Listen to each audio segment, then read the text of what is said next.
శ్రీమాత్రే నమః. అందరికీ నమస్కారం. ధనుర్మాసం శనివారం, పైగా శని త్రయోదశి. శనివారం రోజున త్రయోదశి తిథి ఉంటే దానిని శని త్రయోదశి అని పిలుస్తారు. శని త్రయోదశి అంటే శని భగవానుకి ఎంతో ప్రీతికరమైన రోజు. అలాగే వెంకటేశ్వర స్వామి వారికి, శివునికి కూడా ఎంతో ఇష్టమైన రోజు.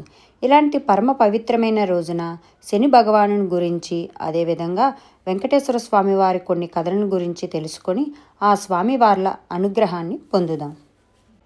మరి ఆ కథలేంటో తెలుసుకునే ముందు ఈ వీడియో నచ్చితే లైక్ చేసి నా ఛానల్ని సబ్స్క్రైబ్ చేసుకోండి. సూర్యభగవానునికి ఆయన సతీ ఛాయాదేవికి కలిగిన సంతానమే శనిదేవుడు. అందుకే ఆయనను సూర్యపుత్రుడని, ఛాయాసుతుడు అని పిలుస్తారు. ఈ శనిగ్రహం ఒక్కో రాశిలోనూ దాదాపు 2.5 సంవత్సరాల పాటు సంచరిస్తూ 12 రాశులను చుట్టుముట్టడానికి దాదాపు 30 సంవత్సరాలు పడుతుంది. ఇంత నిదానంగా సంచరిస్తాడు కాబట్టి ఈయనకు మందగమనుడు అన్న పేరు కూడా ఉంది. రాశి చక్రంలో ఆయన ఉండే స్థానాన్ని బట్టి ఫలితాలు కూడా వేరువేరు విధాలుగా ఉంటాయి. అందుకే జాతక రీత్యా శని ప్రభావం అధికంగా ఉన్నప్పుడు వీలైనంత తక్కువ శ్రమతో ఆ ప్రభావాన్ని కలిగించమంటూ భక్తులు శనీశ్వరుణ్ణి వేడుకుంటారు. అందుకోసం శనీశ్వరుడు కొలువై ఉన్న మందపల్లి, సింగనాపూర్ వంటి క్షేత్రాలను కానీ, నవగ్రహాలు ఉండే గుడిని కానీ దర్శిస్తారు. ఇక త్రయోదశి తిథి నాడు వచ్చే శనివారం నాడు ఆయనను కొలుచుకుంటే మరింత త్వరగా కరుణిస్తాడన్న నమ్మకమూ ఉంది. ఇంతకీ ఈ శని త్రయోదశికి ఎందుకింత విశిష్టత అంటే, శనివారం ఇటు శని భగవానునికి, అటు విష్ణుమూర్తికి ప్రీతిపాత్రమైన రోజు. ఇక త్రయోదశి శివునికి ఇష్టమైన తిథి. అలా స్థితి లయకారులిద్దరికీ ఇష్టమైన రోజుగా శని త్రయోదశి స్థిరపడింది. ఈ శని త్రయోదశి ప్రాముఖ్యతను మరింతగా వివరించేలా ఒక గాథ కూడా ప్రచారంలో ఉంది. ఒకానొక సందర్భంలో కైలాసాన్ని చేరుకున్న నారదుడు శివుని ముందు శని భగవానుని గురించి పొగడటం మొదలుపెట్టాడట. ఎంతటి వారైనా ఆ శని ప్రభావం నుంచి తప్పించుకోలేరంటూ చెప్పసాగాడు. ఆ మాటలు విన్న శివునికి ఒళ్ళు మండిపోయింది. శని ప్రభావం ఎవరి మీద ఉన్నా లేకున్నా నా మీద మాత్రం పనిచేయదు అంటూ హుంకారించాడు. నారదుడు యథాప్రకారం ఆ మాటలను శనిదేవుని వద్దకు మోసుకెళ్లాడు. నా ప్రభావం నుంచి తప్పించుకోవడం ఎవరి తరమూ కాదు, ఇది సృష్టి ధర్మం అంటూ కోపగించిన శని భగవానుడు శివును ఫలానా సమయంలో పట్టి పీడించి తీరతానంటూ శపథం చేశాడు. శని శపథం గురించి విన్న శివునికి ఏం చేయాలో పాలుపోలేదు. ఆ శని మాట నెరవేరితే తన ప్రతిష్టకే భంగం కదా అనుకున్నాడు. అందుకే శని చెప్పిన సమయానికి అతని కంటపడకుండా ఉండేందుకు భూలోకంలోని ఒక చెట్టు తొర్రలో దాక్కున్నాడు. మర్నాడు కైలాసంలో ఉన్న శివుని చెంతకు శని భగవానుడు చేరుకున్నాడు. వినమ్రంగా తన ఎదుట నిలిచిన శనిని చూసి, నన్ను పట్టి పీడిస్తానన్న నీ శపథం ఏమైంది అంటూ పరిహసించాడు. పరమేశ్వరుడు దానికి శని, ప్రభు, ఈ ముల్లోకాలకు లయకారుడవైన నువ్వు పోయి ఆ చెట్టు తొర్రలో దాక్కున్నావే, అది నా ప్రభావం కాదా? దీన్ని శని పట్టడం అనరా అన్నాడు చిరునవ్వుతో. శనిదేవుని మాటలు శివునికి విషయం అర్థమైంది. ఈ రోజు నుంచి శని త్రయోదశి నాడు ఎవరైతే నిన్ను అర్చిస్తారో వారు నీ అనుగ్రహంతో పాటుగా నా అభయానికి కూడా పాత్రులవుతారు. ఇక నుంచి నువ్వు శనీశ్వరుడు అన్న పేరుతో కూడా వెలుగొందుతావు అంటూ శనిని ఆశీర్వదించాడు పరమశివుడు. అప్పటి నుంచి త్రయోదశి నాడు వచ్చే శనివారం రోజున భక్తులు నువ్వుల నూనెతో శనీశ్వరుని అభిషేకించి తమని చూసి చూడనట్లుగా సాగిపొమ్మని వేడుకుంటున్నారు. మరి ఇలాంటి విశేషమైన రోజున ఆ శని భగవాన్ని పూజించి ఆ స్వామివారి అనుగ్రహాన్ని పొందుదాం. మరి ఇప్పుడు శ్రీ వెంకటేశ్వర స్వామివారి మహత్యం గురించి తెలుసుకుందాం. పూర్వం సౌనకాది మునులతో మహాసూతుడిలా చెప్పసాగినాడు. అది సత్యలోకం. బ్రహ్మదేవుడు సరస్వతికి సృష్టి విశేషాలను వివరిస్తున్నాడు. అక్కడికి ఆయన మానసపుత్రుడు నారదుడు వచ్చి వారికి నమస్కరించాడు. బ్రహ్మ దీవించినాడు.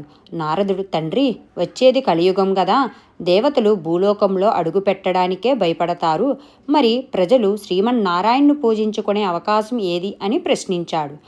బ్రహ్మదేవుడు, నాయనా, నీ ప్రశ్న లోకశ్రేయస్సును కోరేదిగా ఉంది. సంతోషం. ఆ భగవానుడు కరుణామయుడు. తన బిడ్డలైన ప్రజల్ని విడిచిపెట్టడు.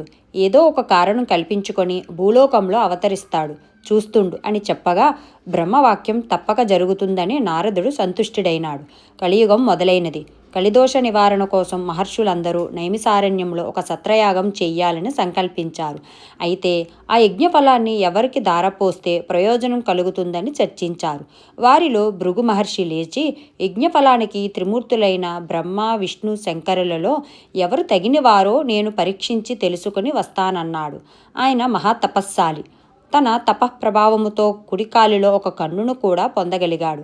మునులంతా భృగు మహర్షిని పంపడానికి ఆమోదించారు. ఆయన ముందుగా వెళ్ళి బ్రహ్మగారి ముందు ఉన్న ఆసనం మీద కూర్చున్నాడు. తనకు నమస్కరించలేదని బ్రహ్మకు భృగువు మీద కోపం వచ్చి మర్యాదలు చేయలేదు.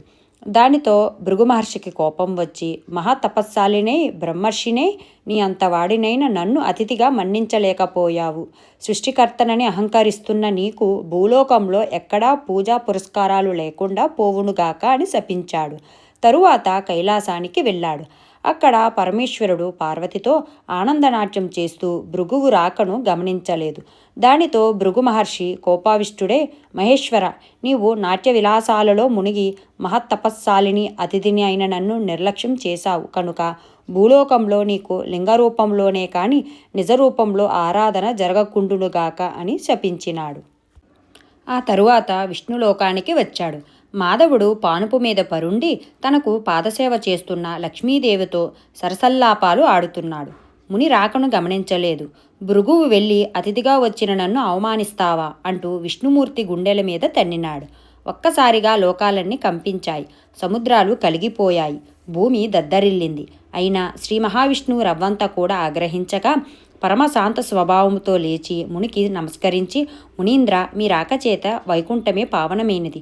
మీ రాకను గమనించలేని నా అవినయాన్ని మన్నించండి అంటూ భృగు మహర్షికి పాదాలొత్తుతూ కాలిలో ఉన్న జ్ఞాననేత్రాన్ని చిదిపివేశాడు. భృగు మహర్షికి గర్వభంగమైనది. విష్ణుమూర్తికి నమస్కరించి, ఓ దేవదేవా, మీ వంటి సత్యగుణ సంపన్నులు 14 లోకాలలోనూ లేరు. నా అహంకారాన్ని మన్నించండి. మీరే లోక సంరక్షణకు తగినవారు.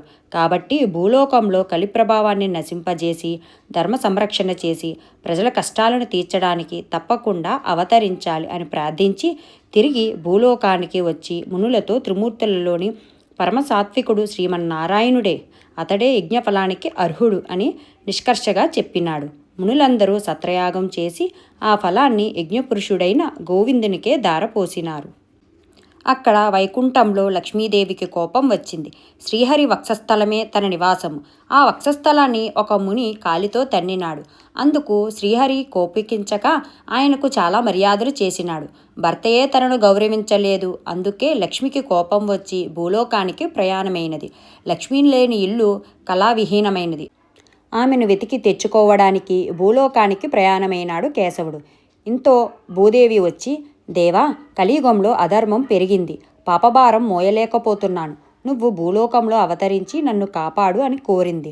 వెంటనే శ్రీ మహావిష్ణువు శ్రీనివాసుడనే పేరుతో భూలోకానికి అవతరించి లక్ష్మీ కోసం వెతకడం ప్రారంభించాడు. శేషాద్రి కొండలలో ఒక పుట్టను నివాసంగా చేసుకున్నాడు. శేషాద్రి పర్వత ప్రాంతాలను పరిపాలిస్తున్న చోళ మహారాజు ఆకాశరాజు. అతడు సంతానం లేక పుత్రకామేష్టి చెయ్యబోతూ భూమిని దున్నుతుండగా నాగలికి ఒక బంగారు పెట్టె తగిలింది. తెరిచి చూడగా మహాలక్ష్మి కళతో ఒక బాలిక కనిపించింది. ఆమెయే భూలోకానికి వచ్చిన శ్రీ మహాలక్ష్మి. ఆకాశరాజు సంతోషపడి ఆ పిల్లకు పద్మావతి అని పేరు పెట్టుకొని అల్లారుముద్దుగా పెంచాడు. యుక్త వయసు వచ్చిన పద్మావతి ఒకసారి లక్ష్మిని వెతుకుతున్న శ్రీనివాసుని చూసి మోహించింది. తల్లిదండ్రులకు చెప్పింది. ఆకాశరాజు వచ్చి చూచి శ్రీనివాసుని తేజో విశేషాలకు ఆశ్చర్యపడి అతడే శ్రీ మహావిష్ణువని భావించి పద్మావతినిచ్చి వివాహం చేశాడు. ఆకాశరాజు తరువాత తొండమానుడు రాజైనాడు. శ్రీనివాసుడు వెంకటేశ్వరుడు అనే నామంతో శేషాద్రి శిఖరాల మీద కలియుగాంతం వరకు నివసించాలని నిశ్చయించుకొని సాలగ్రామ శిలారూపుడై పద్మావతి భూదేవులతో నివసించసాగినాడు. తొండమానుడు శ్రీ వెంకటేశ్వరునికి ఆలయం నిర్మించాడు. అప్పటి నుంచి తనను సేవించే భక్తులకు కల్పవృక్షం లాంటివాడే శ్రీనివాసుడు భక్తులను సంరక్షిస్తూ ఉన్నాడు. బ్రహ్మదేవుని వాక్యం ఇలా ఫలించింది. ఒకసారి నవగ్రహాలలో 7వ వాడైన శనిదేవుడికి తననెవరూ భక్తితో సేవించడం లేదని, భయంతో మాత్రమే పూజిస్తున్నారనే విచారం కలిగింది. కలియుగ దైవమైన శ్రీ వెంకటేశ్వర స్వామిని గురించి తపస్సు చేశాడు. ఆ దేవుడు ప్రత్యక్షం కాగా శనిదేవుడు, స్వామి, నా పేరు వింటే ప్రజలు భయపడుతున్నారు. అందరిని పూజించినట్లే నన్ను పూజించడం లేదు. ఇంక నుంచి నాకు ప్రీతి అయిన శనివారం నాడు నన్ను ధ్యానించి ఆరాధించి ఆ పైన నిన్ను పూజించిన వారికి సర్వదేవతలను పూజించిన ఫలం ఆ ఒక్క రోజులోనే రావాలని కోరినాడు. అందుకు స్వామి చిరునవ్వు నవ్వి, శనేశ్వర, నీ కోరిక సమంజసంగానే ఉంది. అసలు నీకు నాకు భేదం ఏముంది? 6 వారాలు దాటాక 7వ వారం అంటే ఇష్టపడతావు. నేను 6 కొండలు దాటాక 7వ కొండ మీద ఉంటాను. నువ్వు నీలవర్ణుడివి, నేను నీలవర్ణుడినే.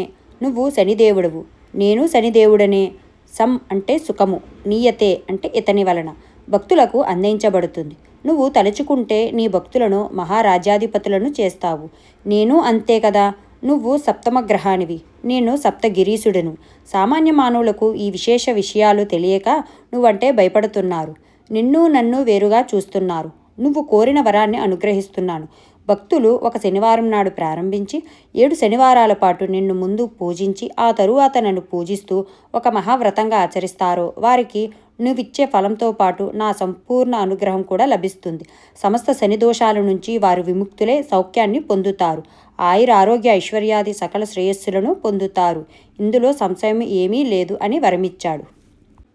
ఇలా సౌనకాది మహామునులంతా సూతుడు చెప్పింది విని చాలా ఆనందించి ఈ సప్త శనివార వ్రతం ఆచరించి శ్రీనివాసుని అనుగ్రహం పొందిన వారెవ్వరైనా ఉంటే వారి కథను వినిపించమని అతనిని అడిగారు. సూత మహర్షి చెప్పడం ఆరంభించాడు. ఆదిత్య పురాణమున భగవంతుడు కృతయుగమున నరసింహస్వామిగాను, త్రేతాయుగమున శ్రీరామునిగాను, ద్వాపర యుగమున శ్రీకృష్ణునిగాను, కలియుగమున శ్రీ వెంకటేశ్వర స్వామిగాను వెలిసెనని చెప్పబడినది. స్కాంద పురాణమున కార్తికేయుడు, కృతయుగమున స్కందునిగాను, త్రేతాయుగమున కుమారస్వామిగాను, ద్వాపరమున సుబ్రహ్మణ్యునిగాను, కలియుగమున శ్రీ వెంకటేశ్వర స్వామిగాను జన్మించినని పలుకుచున్నది. మార్కండేయ పురాణమున భగవంతుడు శ్రీహరి సన్ముఖునిగా అవతరించి కలియుగమున ఏకముఖుడుగా కుమారస్వామిగాను వెంకటాచలపతిగాను దర్శనమిచ్చుచున్నాడు అని చెప్పబడినది. తిరుపతి మహాక్షేత్రమునకు సమీపమున ఒక పల్లెలో భీముడు అను కొమ్మరివాడొకడు కలడు. అతడు పేదవాడు. కుండలను తయారు చేసి వానిని అమ్ముకొని జీవించెడివాడు. వానికి శ్రీ వెంకటేశ్వర స్వామిపై భక్తి ఎక్కువ. చిరకాలము దేవుని పూజింపవలెను అని ఉన్నను కుటుంబ పరిస్థితిని బట్టి వానికి అట్టి అవకాశం ఉండేది కాదు. అందువలన తాను సారెపై కుండలను తయారు చేయు ప్రదేశమున శ్రీ వెంకటేశ్వర స్వామివారి ప్రతిమను ఉంచుకొనెను. సారెపై కుండలను తయారు చేయునప్పుడు తన చేతికి అంటిన మట్టిని పుష్పముగా చేసి భక్తితో స్వామివారి ప్రతిమ వద్ద ఉంచి చుండెడివాడు. అచట అతడు పని చేసినంత కాలము వాని చేతికి అంటిన మట్టిని పుష్పములుగా చేసి స్వామివారి ప్రతిమ యొద్ద ఉంచుట వానికి నిత్య కృత్యమయ్యను.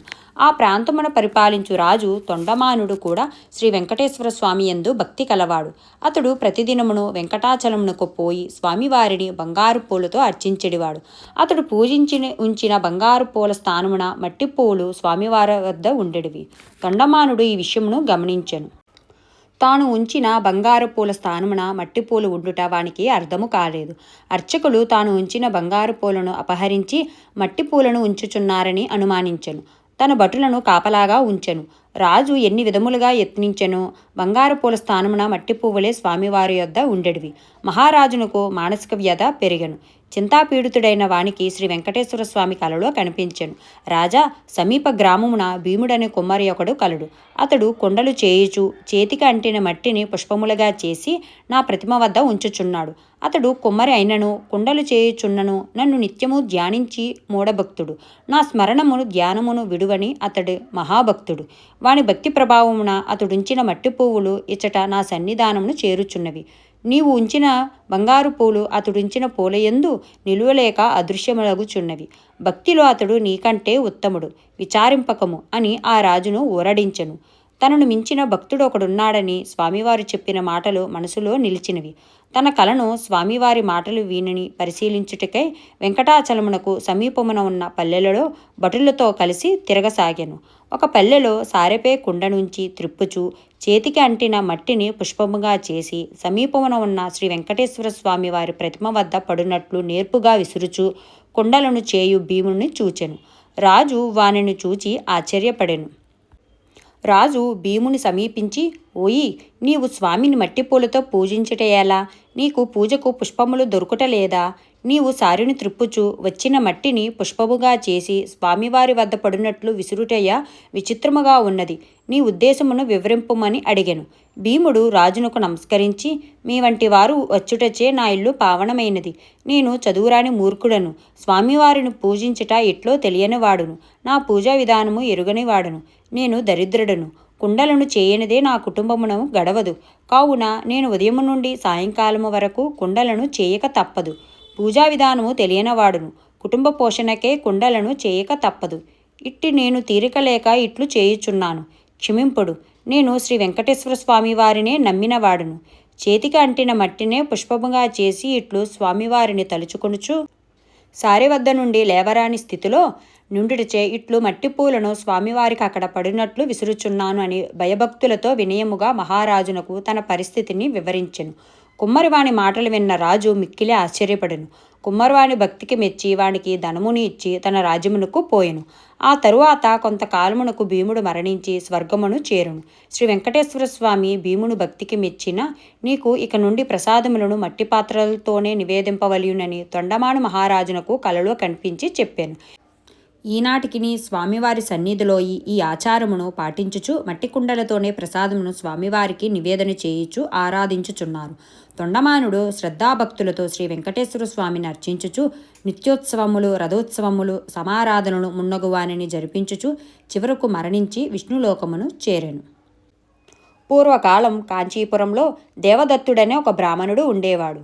అతడు వేదాంగ పారంగతుడు. అతని భార్య మాలిని.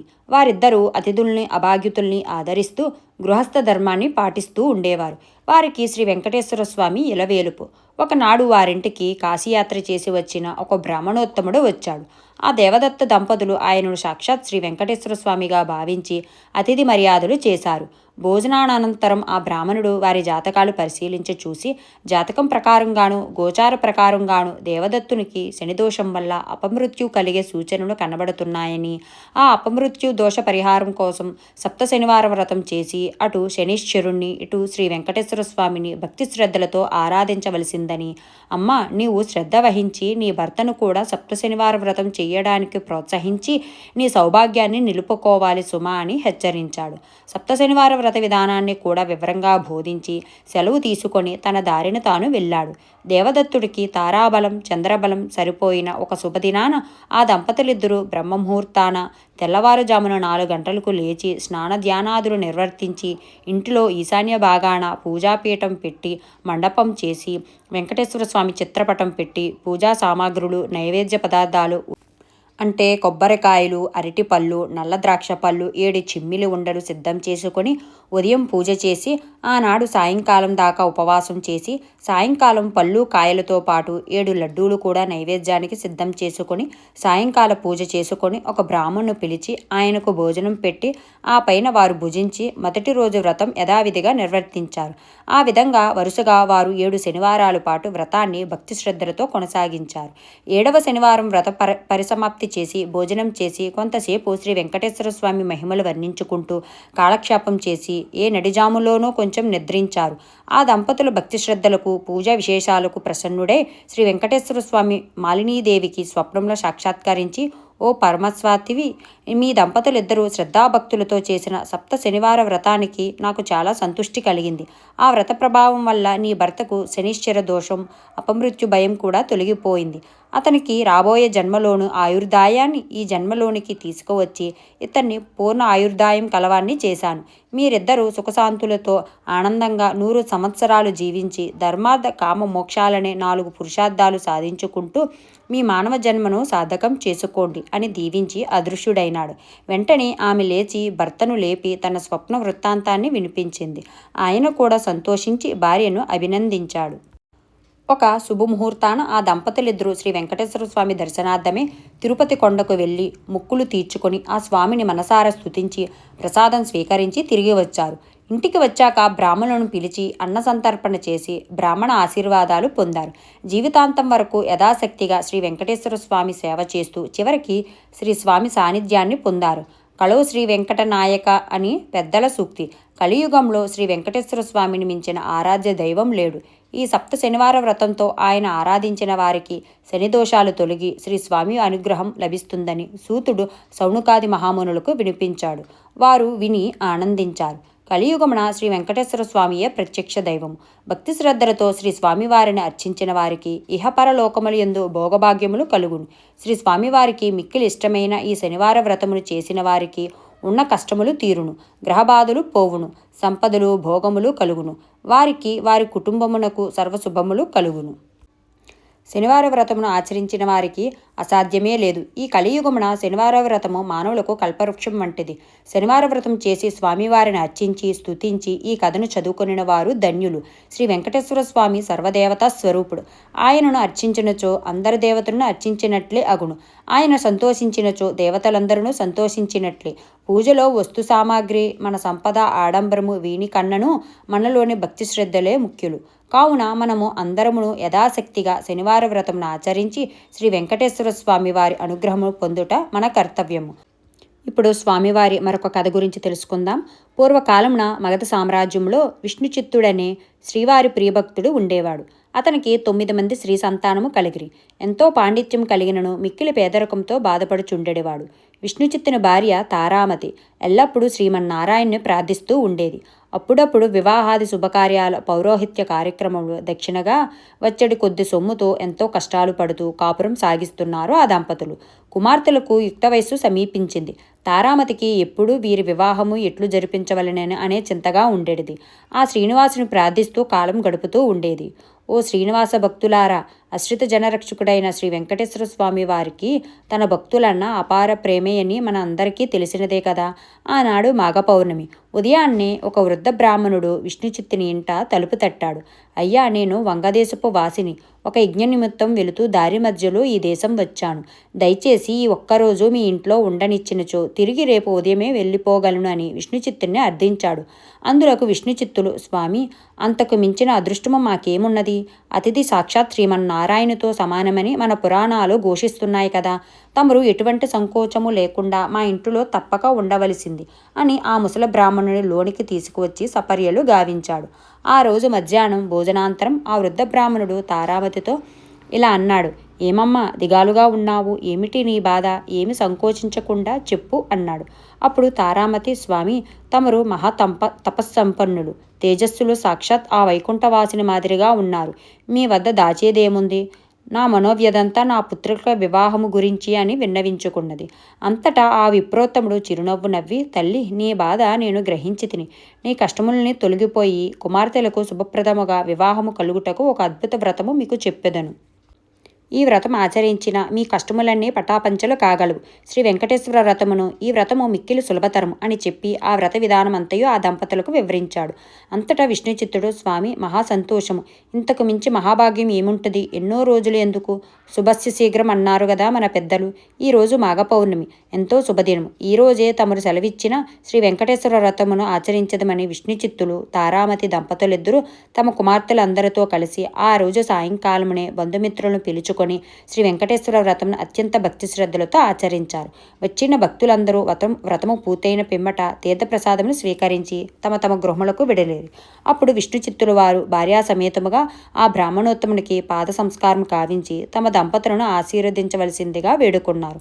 అప్పుడు ఆ బ్రాహ్మణోత్తముడు వ్రతతీర్థ ప్రసాదములు తానును స్వీకరించి మనోభీష్ట సిద్ధిరస్తు, శ్రీ లక్ష్మీ శ్రీనివాస కటాక్ష సిద్ధిరస్తు అని ఆశీర్వదించాడు. ఇంతలో చీకటి పడే నిద్రా సమయమైనది. అంతటా విష్ణుచిత్తుడు ఆ బ్రాహ్మణునికి ఒక చిరిగిన దుప్పటిని ఇచ్చి కన్నీళ్లు పర్యంతముగా, స్వామి, కడు పేదనైనా నా వద్ద ఇంతకు మించి మంచి దుప్పటి లేదు. ఈ రాత్రికి నన్ను క్షమించి దీనియందే విశ్రమించవలసిందని వేడుకున్నాడు. అందుకు ఆ బ్రాహ్మణుడు చిరునవ్వు నవ్వి ఏమీ చింతించవలసిందని చెప్పి తను బయట వసారాలో పడుకుంటానని చెప్పాడు. కొద్దిసేపటికే అందరూ నిద్రకు ఉపక్రమించారు. రాత్రి 4వ జామున ఉరుములు మెరుపులతో పెద్ద వర్షం మొదలైంది. అంతా కటిక చీకటి. గాఢాంధకారంలో కంటికి ఏమీ కానరావట్లేదు. విష్ణుచిత్తునికి బయట పడుకున్న ఆ ముసలి బ్రాహ్మణుడు ఎలా ఉన్నాడు అని బెంగగా ఉంది. కానీ ఈ గాఢాంధకారంలో ఏమీ కనిపించక ఎప్పుడెప్పుడు తెల్లవారుతుందా అని ఆ రాత్రి గడిపారు ఆ కుటుంబం అంతా. ఇంతలో తెల్లవారింది. వాన తేలికపడింది. బయట బ్రాహ్మణుడు ఏమైనాడో, ఎంత బాధపడ్డాడో అనుకుంటూ బయటకు వచ్చిన ఆ దంపతులకు అద్భుత దృశ్యం కనిపించింది. అక్కడ విప్రోత్తముడు లేడు. చిరిగిన దుప్పటి స్థానంలో పట్టు పీతాంబరం ఉంది. ఆ పీతాంబరంపై శ్రీ వెంకటేశ్వర స్వామి వారి విగ్రహం చిరునవ్వుతో కనిపించింది.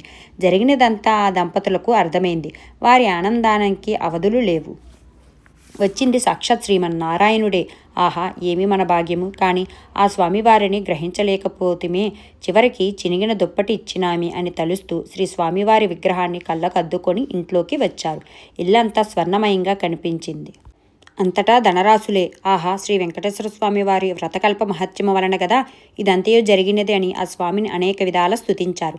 చూసారా, సాక్షాత్ శ్రీ స్వామివారే ఆ భక్తుని ఇంటికి అతిథి రూపంలో వచ్చి వ్రత విధానము చెప్పడమే కాకుండా తీర్థప్రసాదాలు కూడా తానే స్వయంగా స్వీకరించాడు. శ్రీ స్వామివారు అంతటి కరుణామయుడు. ఎవరైతే భక్తి శ్రద్ధలతో ఈ వ్రతం ఆచరిస్తారో వారింటికి తానే స్వయంగా ఏదో రూపంలో తప్పక వస్తాడు. మీరందరూ కూడా ఈ వ్రతాన్ని ఆచరించి స్వామి కరుణా కటాక్షాలు పొందండి. శ్రీ లక్ష్మీ శ్రీనివాస కటాక్ష సిద్ధిరస్తు అని విశ్వామిత్రుల వారు సెలవిచ్చారు. సర్వే జన సుఖినో భవంతు.